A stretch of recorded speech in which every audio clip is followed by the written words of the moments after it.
আসসালামু আলাইকুম। নাইমাকে স্বাগত জানাচ্ছি এনটিভির মধ্যরাতের খবরে। ক্রাউন সিমেন্ট শিরোনাম দেখছিলেন, এবারে পুরো খবর। বিএনপি চেয়ারম্যান তারেক রহমান বলেছেন, কেউ কেউ নানা অজুহাতে গণতন্ত্রে উত্তরণের পথকে বাধাগ্রস্ত করতে চায়, তাদের সফল হতে দেওয়া যাবে না। নির্বাচন কমিশনকে বিতর্কিত ভূমিকায় দেখা যাচ্ছে, তারপরও গণতন্ত্রের স্বার্থে ধৈর্যের পরিচয় দিয়েছে বিএনপি। গুম ও নির্যাতনের পরও বিএনপির কোনো নেতাকর্মী রাজপথ ছাড়েনি বা কৌশলের নামে গুপ্ত অবস্থা ধারণ করেনি বলেও মন্তব্য করেন তিনি। শনিবার গুম খুনের শিকার পরিবারের সদস্যদের সাথে মত বিনিময়ে এসব কথা বলেন তারেক রহমান। আরও জানাচ্ছেন ইমরুল আহসান। এই শব্দটা অনেক ছোট, কিন্তু এর ভিতরে ঢুকে আছে হাজার হাহাকার, কষ্ট। সন্তানহারা পিতা আর পিতাহারা সন্তানের নিস্তব্ধ চোখে মুখে উদ্বেগ আর বুকছেড়া আর্তনাদের সব কান্না রাজধানীর চিনমৈত্রী সম্মেলন কেন্দ্রে সহমর্মিতার পিনপতন নীরবতা নামিয়ে আনে। গুমের শিকার প্রিয়জনকে ফিরে পাবার প্রবল আকুতি স্বজনের।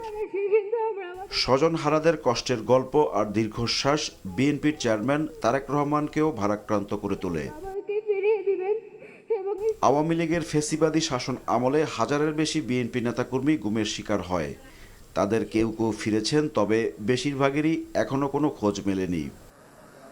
তাদের ত্যাগেই স্বৈরাচারের বিদায় হয়েছে মন্তব্য করে তারেক রহমান বলেন, প্রতিটি অন্যায়ের বিচার নিশ্চিত করতে হবে। যারা গুম হয়েছেন, যারা শহীদ হয়েছেন, তাদের প্রতি আগামী দিনের গণতান্ত্রিক যে রাষ্ট্রের আকাঙ্ক্ষা আমরা দেখছি, সেই গণতান্ত্রিক রাষ্ট্র এবং সরকারের অবশ্যই অনেক অনেক দায় এবং দায়িত্ব রয়েছে। রাষ্ট্র কখনোই আপনাদেরকে ভুলে যেতে পারে না। গুম নির্যাতনের পরও বিএনপির কোনো কর্মী মাঠ ছাড়েনি উল্লেখ করে তিনি বলেন, তার দলের বিরুদ্ধে কোনো অপপ্রচার ধোপে টিকবে না। কৌশলের নামে গুপ্ত কিংবা সুপ্ত বেশ ধারণ করেনি বিএনপির কর্মীরা।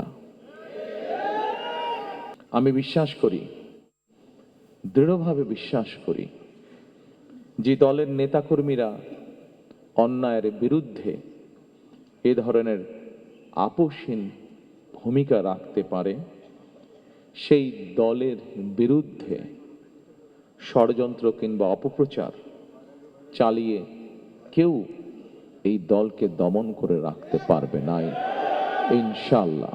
তারেক রহমান বলেন, কোনো কোনো মহল গণতান্ত্রিক যাত্রাকে বাধাগ্রস্ত করতে চায়। কেউ কেউ বিভিন্ন রকম কথা বলে একটি অবস্থার তৈরি করার চেষ্টা করছে, যেখানে এই গণতন্ত্রের পথ যেটি তৈরির পথ যে তৈরি হয়েছে সেটি যাতে বাধাগ্রস্ত হয়। আমি অনুরোধ করব আপনারা, এবং আমি অনুরোধ করব বাংলাদেশের দলমত নির্বিশেষে প্রতিটি মানুষ যারা গণতন্ত্রে বিশ্বাস করেন, আজ সজাগ থাকার জন্য, যারা বিভিন্ন উসিলা দিয়ে বিতর্ক তৈরি করে গণতন্ত্রের পথকে আবার নষ্ট করার বা ব্যাহত করার চেষ্টা করছেন, তারা যাতে সফল না হয়। নির্বাচন কমিশনের ভূমিকা প্রশ্নবিদ্ধ মন্তব্য করে তিনি বলেন, এখনো ধৈর্যের পরিচয় দিয়ে যাচ্ছে বিএনপি। আমরা দেখেছি নির্বাচনের কমিশনের রিসেন্টলি কিছু বিতর্কিত ভূমিকা বা বিতর্কিত অবস্থান, তারপরেও দায়িত্বশীল রাজনৈতিক দল হিসাবে আমরা ধৈর্যের পরিচয় দিতে চাই। বিএনপি ক্ষমতায় গেলে শহীদদের নামে সড়ক ও বিভিন্ন স্থাপনার নামকরণ করা হবে বলে প্রতিশ্রুতি দেন তারেক রহমান। Imrul Ahsan, NTV news, Dhaka.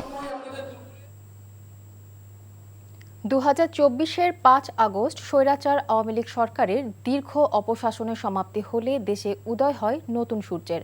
তবে এখনো অন্ধকারে বিগত আওয়ামী ফ্যাসিবাদী আমলে গুম খুনের শিকার স্বজন ও তাদের পরিবারের সদস্যদের জীবন। এখনো স্বামী সন্তান অথবা বাবা হারানোর ব্যথায় তারা কাতর। এখনো অপেক্ষা গুমের শিকারদের ফিরে আসার, নতুবা বিচার নিশ্চিতের। ইফতেখার রেজার রিপোর্ট।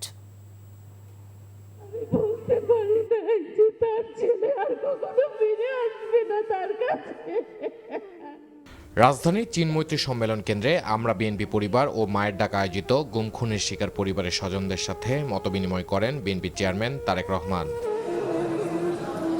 তাকে কাছে পেয়ে এভাবেই কান্নায় ভেঙে পড়েন ফ্যাসিবাদের হাতে গুম খুনের শিকার পরিবারের সদস্যরা। গুম খুনের শিকার পরিবারের এই কান্না ছুঁয়েছে তারেক রহমানকেও। মঞ্চে বসে অশ্রুসিক্ত হয়ে পড়েন তিনিও। মা বাবা জানেন না তার ছেলে কোথায়, বাবার খোঁজ জানতে চান সন্তান। স্বামীর ছবি হাতে এক যুগেরও বেশি সময় ধরে দাঁড়ে দাঁড়ে ঘুরছেন স্ত্রী। ভাইকে এখনো খুঁজে ফেরেন বোন। এ যেন আওয়ামী জাতাকলে পিষ্ট নির্যাতিতদের এক বিষাদ সিন্ধু।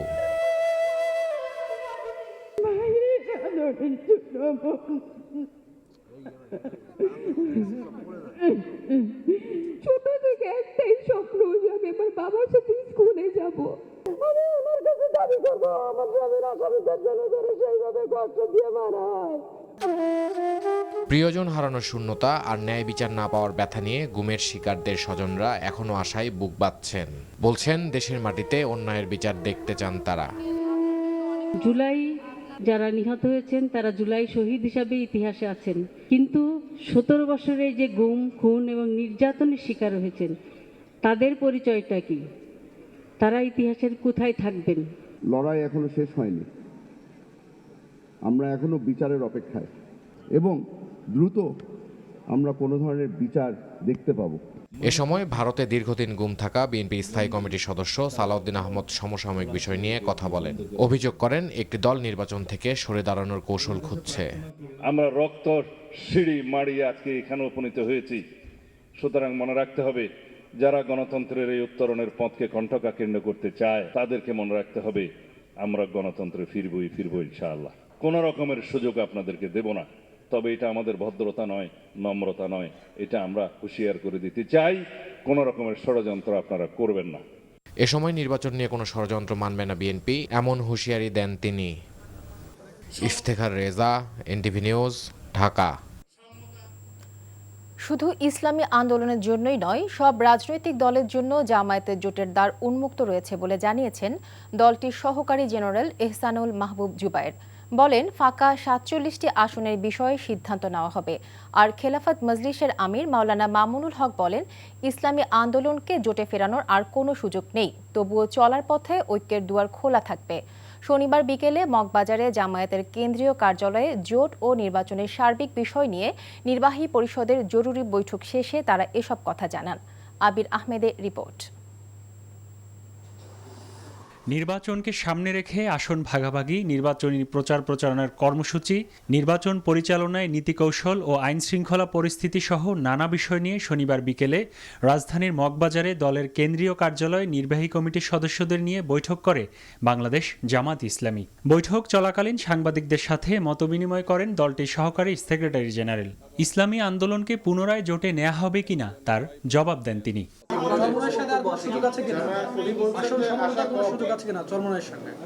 আমরা সামনের দিনে দেখা যাবে কি হয়, আরো সামনে আমরা আগাই দেখা যাক কি হয়। 47টি আসন আমরা রেখেছিলাম, তো সেই আসনগুলো সম্পর্কে আমরা লিয়াজো কমিটিকে দায়িত্ব দিয়েছি। লিয়াজো কমিটি যেটা আছেন তারা সেটা বিষয়ে আলোচনা করছেন এবং সেটা একটি আলোচনা করে ওনারা সিদ্ধান্তে পৌঁছার পরে আমরা আপনাদেরকে জানাবো। এর আগে মগবাজারে কেন্দ্রীয় কার্যালয়ে জামাতের নায়েবে আমিরের সাথে দেখা করতে যান খেলাফত মজলিসের আমির মাওলানা মামুনুল হক। এ সময় জামাতের জোট ভাঙার পেছনে কোনো ষড়যন্ত্র আছে কিনা এমন প্রশ্নের জবাব দেন তিনি। কিছু বিষয়ে একমত হতে না পারার কারণে ওনারা গতকালকে চূড়ান্ত ঘোষণা দিয়েছেন যে ওনারা সকল আসনেই নির্বাচনে প্রতিদ্বন্দ্বিতা করবেন। তো সেই হিসাবে এই মুহূর্তে আমরা তাদের এই ঘোষণাটাকেই চূড়ান্ত ধরছি। ওনারা ওনাদের কারণ ব্যাখ্যা করেছেন এবং তাদের বক্তব্য তারা মিডিয়ায় প্রেসে উপস্থাপন করেছেন। আমি তো আশা করি যে খুব বড় একটা ইফেক্ট পড়বে না। খেলাফত মজলিসের আমির আরও বলেন, নতুন করে কর্মপরিকল্পনা সাজানো হয়েছে, সেই রোডম্যাপ অনুযায়ী অগ্রসর হচ্ছে তাদের জোট। ইসলামী আন্দোলন। আবির আহমেদ, এনটিভি নিউজ, ঢাকা। পাল্টাপাল্টি মনোনয়ন বৈধতার বিরুদ্ধে আপিল, প্রার্থীদের আপিল কক্ষে বাকবিতণ্ডা এবং হাতাহাতি। নির্বাচন কমিশনে আপিলের বিরুদ্ধে 8ম দিনের শুনানিতে দিনভর ছিল নানা নাটকীয়তা। আপিল শুনানিতে কুমিল্লা 4 আসনের 10 দলীয় জোটের প্রার্থী হাসনাত আবদুল্লাহর মনোনয়ন বৈধ ঘোষণা করা হয়। ঋণ খেলাপির অভিযোগে কুমিল্লা 4 আসনের বিএনপি প্রার্থীর প্রার্থিতা বাতিল করে নির্বাচন কমিশন। শুনানির 8ম দিনে বেশিরভাগ আবেদনকারী ফিরে পান প্রার্থিতা। বিস্তারিত জুবাই প্রধানের রিপোর্টে। আসন্ন ত্রয়োদশ জাতীয় নির্বাচনের বাকি আর মাত্র কয়েক সপ্তাহ। এর মধ্যেই শুরু হয়েছে নির্বাচনী তোড়জোড়। তফসিল অনুযায়ী 10 থেকে 18 জানুয়ারির মধ্যে সব আপিল নিষ্পত্তির কথা রয়েছে। তাই তো আপিল শুনানির শেষ মুহূর্তে ব্যস্ততা বেড়েছে নির্বাচন কমিশন কার্যালয়ে। অষ্টম দিনে আপিল শুনানি হয় 100 জন প্রার্থীর। সকাল 10টা থেকে শুরু হয়ে বিকেল 5টা পর্যন্ত শুনানি সময় থাকলেও শেষ হয় 1.5 ঘন্টা পরে। নির্বাচনে সুষ্ঠু পরিবেশ নিশ্চিতের দাবি জানান প্রার্থীরা। নির্বাচন কমিশন এবং আমাদের যে প্রশাসন আছে তাদের সহযোগিতা কামনা করছি আমি। তারা যেন একটু আমাদের প্রতি একটু দৃষ্টি রাখে যাতে আমরা সুষ্ঠুভাবে নির্বাচনটা করতে পারি। এই মার্কা দুটি যেহেতু ট্রাক এবং ট্রাক্টর শুনতেও কাছাকাছি এবং দেখতে অনেকটা সাদৃশ্য মনে হয়, যেহেতু কাছাকাছি হওয়ার কারণে এটা নিয়ে ভোটারদের মধ্যে এক ধরনের বিভ্রান্তি সৃষ্টি হয়েছে। ইসিতে আসেন এনসিপি নেতা হাসনাত আব্দুল্লাহ। এ সময় শুনানি চলাকালেই ইসির আপিল শুনানি কক্ষে হট্টগোলের ঘটনা ঘটে। 10 দলীয় জোটের প্রার্থী হাসনাত আব্দুল্লাহ ও তার আইনজীবীকে গালাগালির অভিযোগ ফেনী 3 আসনের বিএনপি প্রার্থী আব্দুল আওয়াল মিন্টুর বিরুদ্ধে। ইসির হস্তক্ষেপে স্বাভাবিক হয় পরিস্থিতি। নির্বাচনের যখন সিজন আসে, নির্বাচনের সিজন আসলে ওনার যেই মনে হয় যে ওনার কিছু টাকা দিতে হবে বা কোর্টকে ম্যানেজ করার, এই বিষয়গুলো আমরা তখনই এনেছিলাম, কিন্তু তখন আমলে নেইনি। যেটি আবার আমরা নির্বাচন কমিশনে এসেছি, উনিও আমার বিরুদ্ধে এসেছেন, উনিও আমার বিরুদ্ধে সাবমিশন দিয়েছেন, কিন্তু ওনারটা সেখানে লিগেলি সেটা আপনার রিফিউটেড হয়েছে, আমারটা সেটা প্রিভেল করেছে। হাসনাত আব্দুল্লাহর আসনে থাকা বিএনপি প্রার্থী মঞ্জুরুল আহসান মুন্সির মনোনয়ন বাতিলের সিদ্ধান্ত বহাল রেখেছে নির্বাচন কমিশন। এদিকে আচরণবিধি নিয়ে নির্বাচন কমিশনের কাছে শোকজের ব্যাখ্যা দিয়েছেন বাংলাদেশ খেলাফত মজলিসের নেতা এবং 10 দলীয় জোটের প্রার্থী মাওলানা মামুনুল হক। যেই গণমাধ্যমের সংবাদের ভিত্তিতে আমাকে শোকজ করা হয়েছে, তো আমি মনে করি সেই সংবাদ মাধ্যম এবং সেই সংবাদ মাধ্যমের যে প্রতিবেদক তিনি লিফলেটের কথা বলেছেন, অথচ লিফলেটটা সংগ্রহ করা তার জন্য কঠিন কিছু ছিল না। সে উপস্থিত থেকে সংবাদ সংগ্রহ করেছে, আমার সাথে কথা বলাটা তার জন্য কোনো কঠিন কিছু বিষয় ছিল না। এই জন্য আমরা মনে করি যে সঠিক তথ্য যাচাই করেই সংবাদগুলো প্রকাশ করা উচিত। শুনানির অষ্টম দিনে চট্টগ্রাম 8 আসনের প্রার্থী মোহাম্মদ আসলাম চৌধুরীর বিরুদ্ধে 2177 কোটি টাকা ঋণ থাকায় তার আপিলটি পেন্ডিং রাখা হয়েছে। এছাড়াও এদিন একাধিক দ্বৈত নাগরিকত্ব বিষয়ে চলা আপিলের নিষ্পত্তি হয়েছে। জুবায়ের প্রধান, এনটিভি নিউজ, ঢাকা। আসন্ন ত্রয়োদশ জাতীয় সংসদ নির্বাচনের পরিস্থিতি পর্যবেক্ষণে দেশের বিভাগীয় শহরগুলোতে যাচ্ছেন ইউরোপীয় ইউনিয়নের 56 পর্যবেক্ষক। শনিবার সকালে রাজধানীর একটি হোটেলে অনুষ্ঠানের মাধ্যমে ইইউ এর পর্যবেক্ষকরা বিভাগীয় শহরগুলোতে রওনা হয়েছেন। অনুষ্ঠানে ইইউ নির্বাচন পর্যবেক্ষণ দলের উপপ্রধান ইন্তা লাসে বলেন, আইনশৃঙ্খলা পরিস্থিতি নির্বাচনে প্রভাব ফেলছে কিনা তা গুরুত্ব দিয়ে পর্যবেক্ষণ করবে ইইউ। তিনি আরও বলেন, 2024 সালে কি ঘটেছে বাংলাদেশে তা দেখেছে ইইউ। এই নির্বাচনটি ঢাকার জন্য ঐতিহাসিক নির্বাচন বলেও জানান তিনি। ইইউ এর পর্যবেক্ষক দল নিরাপদভাবে নির্বাচন পর্যবেক্ষণ করতে পারবে বলে আশাবাদ ব্যক্ত করেন ইনতালাসে। তিনি জানান, নির্বাচন ঘনিয়ে এলে আরও 90 জন স্বল্পমেয়াদী পর্যবেক্ষক যুক্ত হবেন। সব মিলিয়ে নির্বাচনের দিন প্রায় 200 জন পর্যবেক্ষক মাঠে থাকবেন। পর্যবেক্ষক দল জানায়, নির্বাচন প্রশাসন, প্রার্থী, রাজনৈতিক দল, সুশীল সমাজ এবং নাগরিক পর্যবেক্ষক দলের সঙ্গে বৈঠক করবে ইইউ। শহরের পাশাপাশি গ্রামাঞ্চলেও তাদের কার্যক্রম চলবে। বিএনপি চেয়ারম্যান তারেক রহমানের সাথে সাক্ষাৎ করেছেন কবি সাহিত্যিকদের একটি প্রতিনিধি দল। শনিবার গুলশানে দলের রাজনৈতিক কার্যালয়ে বাংলাদেশ শিল্পকলা একাডেমির মহাপরিচালক কবি রেজাউদ্দিন স্ট্যালিনের নেতৃত্বে এই সৌজন্য সাক্ষাৎ অনুষ্ঠিত হয়। এ সময় তারেক রহমানের সঙ্গে কবি সাহিত্যিকদের দেশের সাহিত্য সংস্কৃতির বর্তমান অবস্থা ও মানোন্নয়নে করণীয় নানা দিক নিয়ে আলোচনা হয়। এর আগে বিএনপি চেয়ারম্যানের সাথে সৌজন্য সাক্ষাৎ করেন ঢাকায় নিযুক্ত যুক্তরাজ্যের হাই কমিশনার সারা কুক। এছাড়াও সাক্ষাৎ করেন নেপাল ও ভুটানের রাষ্ট্রদূতরা। পরে সাংবাদিকদের প্রশ্নের জবাবে হুমায়ুন কবির জানান, বিদেশি রাষ্ট্রদূতেরা নির্বাচন পরিবেশ নিয়ে সন্তুষ্ট। নির্বাচিত সরকারের সাথে সম্পর্ক উন্নয়নে কাজ করতে সবাই আগ্রহী বলেও জানান তিনি। রাজনৈতিক দলের দালালি আর অপসাংবাদিকতা সংবাদ মাধ্যমকে কলুষিত করেছে। এতে দুর্বল হয়েছে গণমাধ্যমের মর্যাদা। তাই নিজেদের আত্মমর্যাদা বাড়ানোর পাশাপাশি গণমাধ্যমকে শক্তিশালী করতে ঐক্যবদ্ধ হওয়ার বিকল্প নেই। শনিবার সকালে রাজধানীর কৃষিবিদ ইনস্টিটিউটে সম্পাদক পরিষদ ও নোয়াব আয়োজিত গণমাধ্যম সম্মেলনে এসব কথা জানান বিভিন্ন সংবাদপত্রের সম্পাদকরা। তারা জানান, স্বাধীন সাংবাদিকতায় বাধা দিলে সরকারেরই বেশি ক্ষতি হবে। গণমাধ্যম সংস্কার কমিশনের সুপারিশ বাস্তবায়ন না হওয়ায় ক্ষোভ প্রকাশ করেন সাংবাদিকরা। আরও জানাচ্ছেন সেলিম মালিক। স্বাধীন সংবাদ মাধ্যম প্রতিষ্ঠার পথে বাধা চিহ্নিত করা এবং উত্তরণের উপায় অনুসন্ধানে জাতীয় ও আঞ্চলিক পত্রিকার সম্পাদক ও মালিকদের নিয়ে এই গণমাধ্যম সম্মিলন। সম্পাদকরা জানান, কতিপয় গণমাধ্যম কর্মীদের রাজনৈতিক লেজুর ভিত্তি, সংগঠনের বিভাজন ও সরকারের চাপ গণমাধ্যমের স্বাধীনতাকে সংকুচিত করেছে। সরকার, আপনি মনে রাখবেন, আপনাকে কেউ সত্য কথা বলবে না। স্বাধীন সাংবাদিকতা হচ্ছে একমাত্র প্রতিষ্ঠান যারা আপনাকে সত্য কথা বলবে। আপনাদের ব্যবসায়িক স্বার্থে সাংবাদিকতাকে যদি আপনি বাধ্য করেন, তাহলে সেই সাংবাদিকতা কিন্তু জনগণ গ্রহণ করবে না। এটা আমাদের ভাবার কোনো কারণ নাই। আগামী সরকার, নির্বাচিত সরকার আসলে আমাদের সবকিছু আমরা পেয়ে যাব। অতীতে হয়নি, এখনো হবে না। সম্প্রতি প্রথম আলো ও ডেইলি স্টারে অগ্নিকাণ্ডের ঘটনার নিন্দা জানিয়ে তারা বলেন, এই ঘটনার পেছনের ঘটনাও উন্মোচন হওয়া জরুরি। মতিউর রহমান এবং মাহফুজ আহমদকে বুঝতে হবে, যখন নয়া দিগন্ত এবং সংগ্রাম আক্রান্ত হয়েছিল তখন তারা কোনো কথা বলেননি, আমি দেখিনি। আমার কাগজে যখন বন্ধ হয়ে গেল, মৌচিল বন্ধ হয়ে গেল, আমিও তাদের পাশে পাইনি। আজকে তারা চাচ্ছেন এবং আপনারা সবাই চাচ্ছেন যে সব সাংবাদিক যেন ঐক্যবদ্ধ হই, আমিও সেটা চাই। সাংবাদিকদের নিরাপত্তায় গণমাধ্যম সংস্কার কমিশনের সুপারিশ বাস্তবায়নের পথে তথ্য মন্ত্রণালয়ের প্রধান বাধা বলে ক্ষোভ প্রকাশ করেন কমিশনের সভাপতি। তথ্য মন্ত্রণালয়ের যে দুজন উপদেষ্টা ছিলেন তারা অঙ্গীকার করেছিলেন যে ওই আইনটা হবে, কিন্তু সেই আইনটা হয়নি। সে কারণে আইনের খসড়াও তৈরি করে দিয়েছিলাম। সেই খসড়া নিয়ে একটা দ্রুত কনসালটেশনের মধ্য দিয়ে ভেটিংয়ের প্রক্রিয়া সম্পন্ন করে ওই আইনটা করা সম্ভব ছিল, এখনো সম্ভব। সম্মেলনে সম্পাদক পরিষদের নেতারা জানান, স্বাধীন সাংবাদিকতা নিশ্চিতে সাংবাদিকদেরই ঐক্যবদ্ধ হতে হবে। সাংবাদিকতা নিজে খুবই একটা রাজনৈতিক কাজ। রাজনীতির সচেতনতা আর রাজনৈতিক দলের দালালি আসলে এক জিনিস নয়। সেলিম মালিক, এনটিভি নিউজ, ঢাকা। নির্বাচনী আচরণবিধি ভঙ্গের কারণ জানতে চাওয়ায় নির্বাহী ম্যাজিস্ট্রেটকে হেনস্থার অভিযোগ উঠেছে ব্রাহ্মণবাড়িয়া ২ আসনের স্বতন্ত্র প্রার্থী ব্যারিস্টার রুমিন ফারহানের বিরুদ্ধে।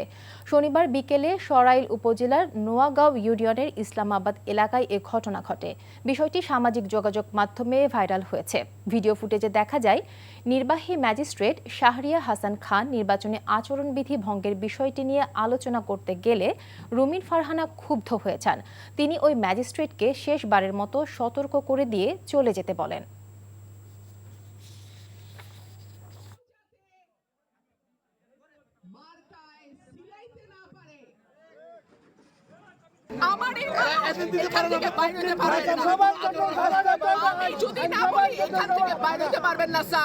মাথায় রাখেন, শেখ হাসিনার সময় আপনারা যাদের কথা এখন চলতেছে তারা কানে ধইরা খাটের নিচে থাকতো স্যার। আমি রুমিন ফারহানা, কোনো দল লাগে না আমার। প্রবাসের খবর। কাতারে চট্টগ্রাম সমিতির ৪র্থ কমিটির অভিষেক অনুষ্ঠান সম্পন্ন হয়েছে। কাতার প্রতিনিধি আমিনুল হক কাজল জানান, অনুষ্ঠানে হাজী মোহাম্মদ শাহজাহানকে সভাপতি, হাজী মোহাম্মদ হারুনকে সিনিয়র সহ সভাপতি, প্রকৌশলী মনিরুল হককে সাধারণ সম্পাদক ও প্রকৌশলী বখতিয়ার হোসেনকে সাংগঠনিক সম্পাদক করে নতুন কমিটি ঘোষণা করা হয়। অনুষ্ঠানে প্রধান অতিথি ছিলেন বাংলাদেশ দূতাবাসের মিশন উপপ্রধান মোহাম্মদ অলিউর রহমান। বিশেষ অতিথি ছিলেন দূতাবাসের কাউন্সিলর মোহাম্মদ বারিকুল ইসলাম ও বাংলাদেশ বিমানের কান্ট্রি ম্যানেজার মোহাম্মদ কামাল উদ্দিন। পরে নতুন কমিটির কাছে দায়িত্ব হস্তান্তর করেন ও ফুলেল শুভেচ্ছা জানান সাবেক সভাপতি মোস্তফা কামাল। এই ছিল মধ্যরাতের খবরে। এই খবরের ভিডিও সহ আপডেট জানতে ভিজিট করুন এনটিভি অনলাইন www.ntvbd.com। এছাড়াও এনটিভির জনপ্রিয় সব অনুষ্ঠান ও খবরের আপডেট জানতে ভিজিট করুন আমাদের ইউটিউব ও ভেরিফাইড ফেসবুক পেজে। এতক্ষণ সাথে থাকার জন্য ধন্যবাদ সবাইকে।